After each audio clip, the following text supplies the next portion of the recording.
আসসালামু আলাইকুম রহমতুল্লাহ। আত্তাসিল institute of Bangladesh থেকে সকলকে আন্তরিক শুভেচ্ছা জানিয়ে শুরু করছি। তো আমরা শরহে তামিলের যে কিতাব, এই কিতাবের পড়া দেখতেছিলাম। আমরা প্রথম ক্লাসটা করেছি। তো সুবিধার বিষয় হলো যে আমাদের ইউটিউব চ্যানেলে এই কিতাবের ক্লাসগুলো এক এক করে প্লেলিস্টে দেওয়া থাকবে। প্রথম ক্লাস, দ্বিতীয় ক্লাস, তৃতীয় ক্লাস, এইভাবে। তো আপনারা প্লেলিস্টটা যদি দেখেন তাহলেই স্টেপ বাই স্টেপ কিন্তু আপনারা সামনে যেতে পারবেন। তো এই ক্লাসে আলোচনা করব গত ক্লাসে যেখানে আমাদের আলোচনাটা শেষ হয়েছিল ঠিক ওখান থেকে। তো আমরা গত ক্লাসে আলোচনা করেছিলাম যে এই ইলমুন নাহুতে, এই যে আমাদের শরহে মিয়াতে যে আমেল কিতাব, এটার মধ্যে 100টা আমেল বর্ণনা করা হয়েছে। 100টা আমেল, সেমাই ছিল 91টি, কিয়াসি ছিল আপনার 60টি, এরপরে মানবী ছিল 2টি। এই হলো মোট 91টি। এর মধ্যে থেকে সেমাই যে 91টি, এটাকে 13 ভাগে পড়া হয়, 13 ভাগে পড়া যায়। তো এই 13 ভাগ থেকে প্রথম ভাগ যেটা, এই প্রথম ভাগ হলো হরফে জর। প্রথম ভাগ হলো হরফে জর। এই হরফে জর কাকে বলে? যে সকল হরফ শুধু ইসিমকে জের দেয় তাকে হরফে জর বলে। এমন হরফ আছে 17টা। তাহলে সেমাই আমেল হলো 91টি, এটা 13 ভাগে পড়া হয়। প্রথম ভাগ হলো হরফে জর। আর হরফে জর বলা হয় যে সকল হরফ শুধু ইসিমকে জের দেয়, মানে যেমন বিজাইদিন, ঠিক আছে, জের দেয়। এমন হরফ হলো 17টা। এই 17টা কি কি একটু খেয়াল করুন। বা, তা, কাফ, লাম, ওয়াও, মুনজু, মুজ, খলা, রুব্বা, হাসা, মিন, আদা, ফি, আন, আলা, হাত্তা, ইলা। এই হলো আপনার 17টা। এভাবে আপনার মুখস্থ করতে হবে, মুখস্থ করে ফেলবেন। এই যে বা, তা, কাফ, লাম, ওয়াও, মুনজু, মুজ, খলা, রুব্বা, হাসা, মিন, আদা, ফি, আন, আলা, হাত্তা, ইলা, মুখস্থ রাখার জন্য। এরপরে এই 17টা হরফ থেকে প্রথম হরফ কোনটা? প্রথম হরফ হলো বা। এই বা যে হরফটা, এই শুধু বাটাই 10টা অর্থে ব্যবহৃত হয়, ঠিক আছে? শুধু বাটাই 10টা অর্থে ব্যবহৃত হয়। বা তার পরবর্তী হরফ ইসিমকে তো জের দিবেই, এটা তার কাজ, কিন্তু অর্থ সে 10টা অর্থ দিতে পারে, ঠিক আছে? তো এরপরে তা আছে, কাফ আছে, লাম আছে, এই সবগুলোই কিন্তু একাধিক অর্থে ব্যবহৃত হয়। আমরা সবগুলোই দেখব। তো প্রথমত কি, বা যে 10টা অর্থে ব্যবহৃত হয়, আমাদের এভাবেই কিন্তু শিখতে হবে, না হয় হবে না, ঠিক আছে? 91টা আমিল থেকে প্রথম হলো হরফে জর। হরফে জরে আছে 17টা। এই হরফে জর 17টা থেকে প্রথম হলো বা। বা ব্যবহৃত হয় 10টা অর্থে। এর পরের গুলো কিন্তু এভাবেই যাবে, ঠিক আছে? পরে তা আসবে, লাম আসবে, কাফ আসবে, ওয়াও আসবে, মুনজু আসবে, মুজ আসবে, খলা আসবে, রুব্বা আসবে, ঠিক আছে? Step by step. চলুন আমরা এই যে বা যে 10টা অর্থে ব্যবহৃত হয় এগুলো আমরা এক নজরে দেখে আসি। তো বা 10টি অর্থে ব্যবহৃত হয়। এই 10টি অর্থ আমরা সংক্ষিপ্ত আকারে আপনাদেরকে এখন শুধুমাত্র নামগুলো দিয়ে দিব। এগুলো আমরা মুখস্থ করার পরে আমরা পরবর্তী ক্লাসে বিস্তারিত এগুলোর উদাহরণ সহ আলোচনা করব। বিষয়টা হলো যে আমরা যখন এগুলো শিখব তখন আমাদেরকে অবশ্যই একটা সিস্টেমে শিখতে হবে। বা যে 10টা অর্থে ব্যবহৃত হয়, কি কি অর্থে তার যে নামগুলো, এগুলো আগে আপনার ঠুটস্থ, মুখস্থ, আত্মস্থ করে নিতে হবে। যখন আপনি এগুলো ভালো করে মুখস্থ করে নেবেন, এরপরে আপনি যখন উদাহরণ দিয়ে এটাকে সেট করবেন, তখন এটা আপনার জন্য অনেক অনেক উপকারের বিষয় হবে।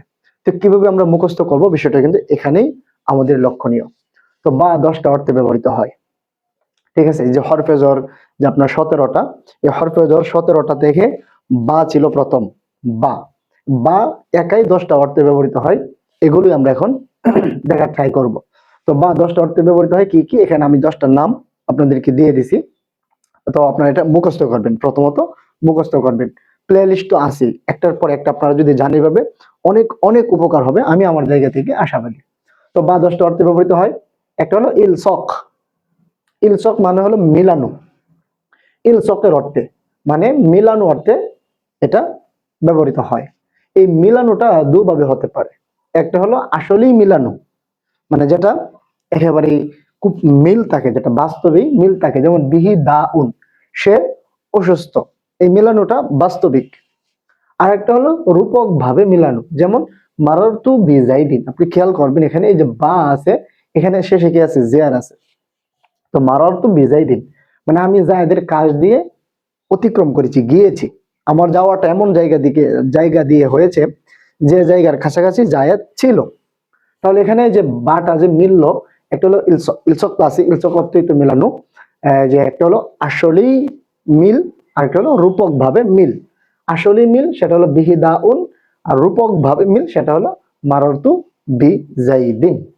আচ্ছা, এরপরে 2 নম্বরে ব্যবহৃত হয় ইস্তিআনা। ইস্তিআনা এর অর্থে মানে সাহায্য এর অর্থে বাটা ব্যবহৃত হয়। কোন শব্দে বা থাকলেই যে আপনি কোন একটা অর্থ দিয়ে দিবেন বিষয়টা এমন না।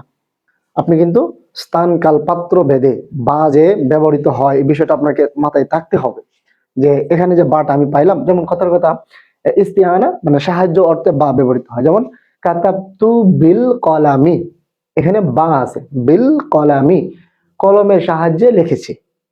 এখানে কলমের সাহায্যে আমি কি করেছি, লিখেছি। তাহলে বাটা কিসের অর্থ দিল, সাহায্যের অর্থ দিল। এখানে বা বিল আছে, এখানেও তো বি আছে। আবার এখানে যে সাহায্য এটা যদি আপনি এখানে যান, এটা যদি দিয়ে দেন তাহলে কিন্তু হবে না, এখানে ইলসকে দিতে হবে, এখানে দিতে হবে সাহায্য। আচ্ছা, এইভাবে কিন্তু আমরা বিস্তারিত পড়ব। তো এর আগে আপনারা এই যে আমি নামগুলো সংক্ষিপ্ত আকারে এখানে দিয়ে দিলাম, আপনারা মুখস্থ করে ফেলবেন, কারণ প্লেলিস্ট আছে তো এই কারণে আপনারা একটার পর একটা খুব সহজেই শিখতে পারবেন। তারপরে 3 নম্বর তালিল। তালিল অর্থ হলো কারণ। 4 নম্বর হলো মুসাহাবা। মুসাহাবা হলো সহ, ঠিক আছে। তা দিয়া মানে ফেইলে লাজিমকে মুতাআদ্দি বানানোর জন্য। তাহলে বা তালিল অর্থ মানে কারণ বোঝানোর জন্য ব্যবহৃত হয়। মুসাহাবা মানে সহ অর্থ দেওয়ার জন্য ব্যবহৃত হয়। এরপরে তা দিয়া ফেইলে লাজিমকে ফেইলে মুতাআদ্দি বানানোর জন্য ব্যবহৃত হয়। এরপর হলো 6 নম্বর মুকাবালা মানে বিনিময় অর্থ, ঠিক আছে, বিনিময় মোকাবেলা। এরপরে 7 নম্বর হলো কসম মানে কসমের অর্থ বাটা ব্যবহৃত হয়। এখানে আপনার 8 নম্বর হলো ইস্তিয়তফ মানে অনুগ্রহ এর অর্থে বাটা ব্যবহৃত হয়। এরপর হলো জরফিয়া। জরফিয়া মানে স্থান বা কালে কোনো কাজ হয়েছে বোঝানোর জন্য বাটা ব্যবহৃত হয়। এরপরে জিয়াদা মানে অর্থহীন ব্যবহার হয়। মানে আহ কোনো কোনো বাক্যে বা থাকলে এটার কোনো অর্থ হয় না, এটা এমনি মানে জিয়াদা আর কি, অতিরিক্ত। তাহলে আমরা এখানে বা 10টা অর্থে ব্যবহৃত হয়। এখানে 2টার উদাহরণ আমি দিলাম, আর 8টার উদাহরণ দেই নেই। 8টার নাম শুধু আপনাদেরকে দিয়ে দিলাম, আপনারা মুখস্থ করে ফেলবেন। মুখস্থ করবেন এভাবে যে বা 10টা অর্থে ব্যবহৃত হয় ইলসক, ইস্তিআনা, তালিল, মুসাহাবা, তাদিয়া, মুকাবালা, কসম, ইস্তিয়তফ, জরফিয়া, জিয়াদা। ইস্তিয়তফ, জরফিয়া, জিয়াদা। এভাবে মুখস্থ করার পরে যখন পরবর্তী 3 নম্বর ক্লাসে যখন আমরা এগুলোর উদাহরণ দিব, আপনাদের কাছে আশা করি এটা খুবই খুবই উপকার এবং আপনার কি বলে আপনাদের জন্য খুবই সহজ হবে। তো যদি আপনাদের ভালো লাগে আমাদের ক্লাসগুলো, অবশ্যই বন্ধুদের মধ্যে শেয়ার করতে বলবেন না। আর আমাদের চ্যানেল এবং পেজ দুটোটার নাম same, Attasil institute of Bangladesh. Channel থেকে থাকলে অবশ্যই সাবস্ক্রাইব করবেন, পেজ থেকে থাকলে অবশ্যই ফলো করবেন।